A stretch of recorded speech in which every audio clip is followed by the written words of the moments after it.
روزانہ اخبار میں عزتیں لوٹی ہوتی ہیں.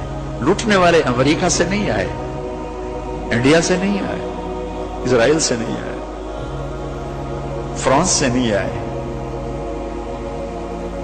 اپنے ہی ہیں. ماؤں نے جن کے چھوڑ دیا, باپ نے کمائی کے چکر میں بتانا بھی چھوڑ دیا, تو درندے بن کے بھی باہر نکل آئے, وحشی بن کے باہر نکل آئے.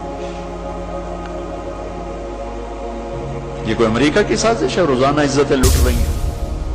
جب کیسر کو پتا چلا, اس کی بیٹی نے بتایا, تو کیسر رونے لگا اور اس نے کہا جس قوم کے یہ اخلاق, ایک دن آئے گا کہ میرے اس تخت کے بھی مالک ہوں گے جس پر میں آج بیٹھا ہوا ہوں. اور 6 مہینے بعد وہ ہوا. اللہ نے انطاکیہ بھی صحابہ کے قدموں میں ڈالا. میرے عزیزو, ہماری ایک عزت ہے, ہماری ایک ناموس ہے, ہماری آنکھ بے حیا نہیں ہوتی.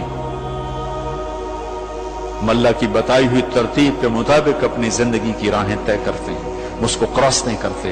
اگر عبرت کا نشان دیکھنا ہے تو جاؤ جا کے یورپ میں دیکھو, امریکہ میں دیکھو کہ وہاں کی عورت کا کیا حال ہے, وہاں کی ماں کا کیا حال ہے, وہاں کی بہن کا کیا حال ہے.